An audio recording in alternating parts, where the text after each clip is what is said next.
kriminalisasi, ujungnya ke sana. Menurut Anda?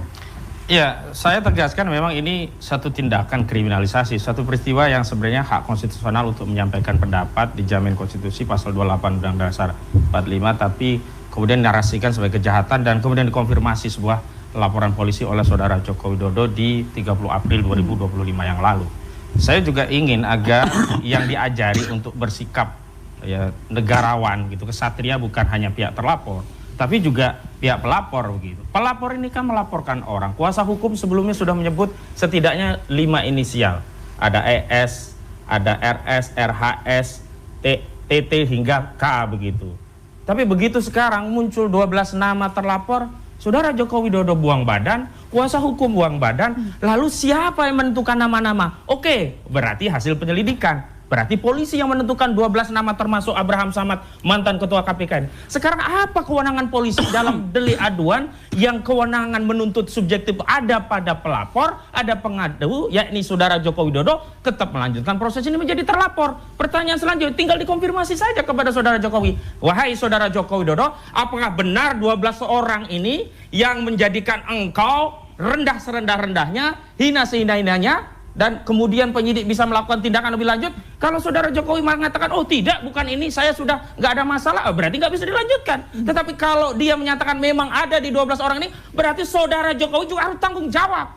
Jangan buang badan kepada polisi, jangan rakyat diadu domba dengan polisi. Kenapa? Karena nama-nama itu muncul karena ada laporan. Laporan ini delik 310 KUHP tentang pencemaran, 311 tentang fitnah, dan kemudian ada 27 tentang juga menjaga kehormatan menggunakan ITE. Lalu muncul orang-orang yang nggak ada urusannya dengan perkara ini, pakai 160 tentang penghasutan, pasal menyebar kebencian dan permusuhan kepada individu dan kelompok masyarakat berdasarkan suku, agama, ras, etnis, dan antar golongan, pakai 28 ayat 2, lalu tambah lagi pasal 28 ayat 3, apa? Mengedarkan kebohongan. Di mana-mana dikatakan ada laporan dari Peradi Bersatu, Peradi Bersatu. Begitu kami dapat SPDP, mana sih pelapor Peradi Bersatu? Kagak ada. Berarti kan Peradi Bersatu yang mengedarkan kebohongan di tengah masyarakat, yang menyatakan melaporkan klien kami, tetapi tidak ada dalam berkas perkara. Itu satu soal. Yang kedua saya ingin tegaskan,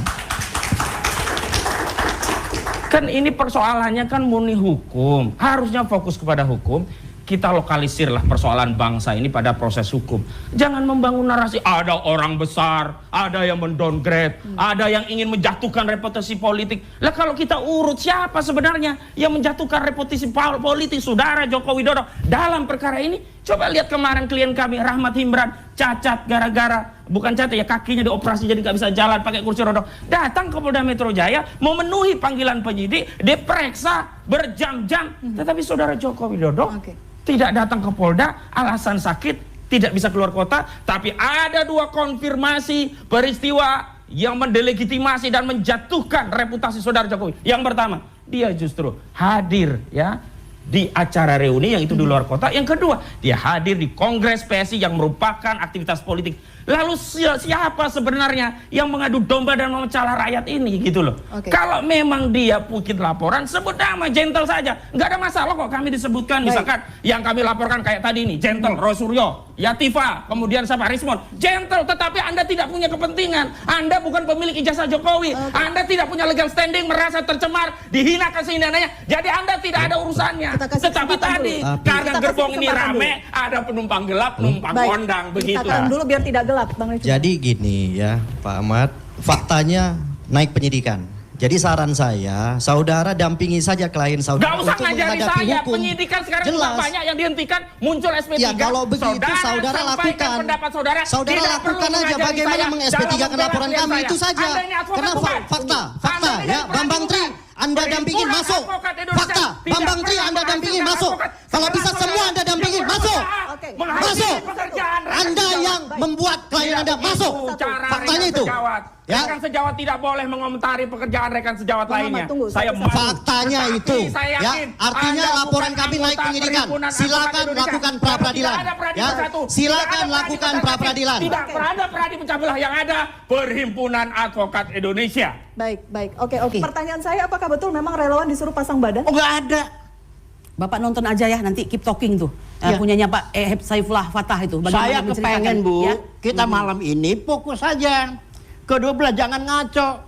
Yang terhormat lawyer kita nih, Ya, kalau Anda manggil Pak Jokowi saudara Jokowi, seolah-olah Pak Jokowi ada di depan Anda. Loh, daripada saya panggil Jokowi saudara Jokowi Silakan, itu itu hak penghormatan. Anda, hak Anda.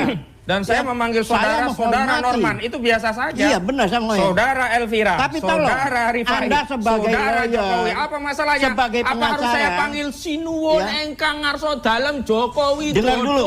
Enggak, Ya. biasa aja. Anda sebagai pengacara harus melindungi 12, termasuk ibu dikenakan ibu ya. Loh, justru kalau Anda ingin tapi melindungi jangan 12 berhati-hati ini, lah ya. sarankan Anda kepada berhati-hati. saudara Joko Widodo, Orkestrasi jangan sama dengan mempersoalkan rakyatnya sendiri yang hanya ingin mengetahui ijazah asli dari mantan Anda bawa presidennya, ke format politik, lalu Mas dianggap Ali. fitnah, Bukan pencemaran, format hukum. dijadikan terlapor, tapi dia tidak mau mengakui bahwa dia yang melaporkan. Lalu kita anak bangsa Anda sama diadu polisi domba nggak dengan percaya? polisi, seolah-olah yang menetapkan lembaga lain nggak pelapor percaya, adalah sama polisi. siapa Anda mau percaya? Padahal institusi kepolisian tidak berwenang.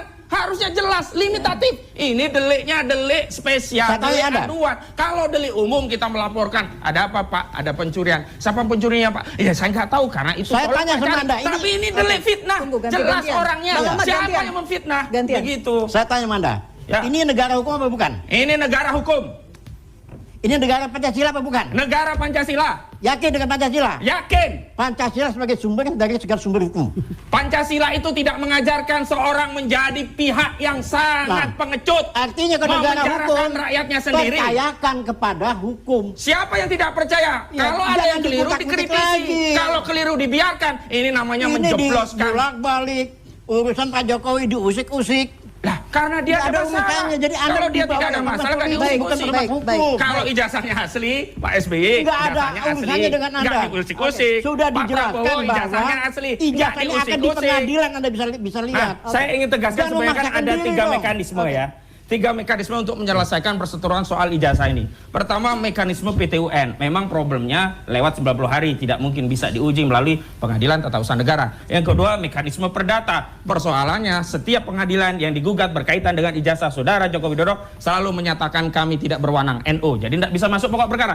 Tinggal satu-satunya adalah melalui proses pidana. Yang paling relevan, karena ini terkait apakah asli atau tidaknya ijazah, harusnya 263 tentang dugaan pemalsuan. Pengadilan Harusnya juga. kalau tadi konsisten ya, ini kita harus konsisten sama di muka hukum. Nah, konsistennya harusnya begini.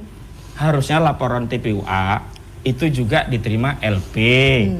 Laporan saudara Jokowi terima LP, dua-duanya diselidiki, dua-duanya disidik. Nah, kalau ya laporan TPUA yang sudah duluan, ya ini yang masuk ke pengadilan duluan. Dan di sana misalnya dalam pertimbangannya setelah menimbang bahwa ijazah saudara Joko Widodo bisa dihadirkan di persidangan dan terbukti asli, maka tidak terbukti secara sah dan meyakinkan dugaan pemalsuan dokumen. Nah, itu menjadi dasar bahwa ijazah asli, baru lari ke fitnah. Lah ini belum ada putusan pengadilan yang inkrah yang menyatakan dokumen itu asli, kemana-mana rakyatnya dilapor-laporin. Begitu muncul 12 nama, nggak tanggung jawab Jokowi, nggak mau ngaku Ini itu. pintar dilapor. Kita belum melintirnya selesai pintar bicara dia. masalah hukum, sekarang juga kasus ini tampaknya sudah mulai ditarik politik ke ranah sekarang. politik. Ini Siapa politik yang kemudian dibawa bermain di politik, balik bukan ini? Kita akan hukum. bahas usai jeda, tetap bersama kami di Head to Head.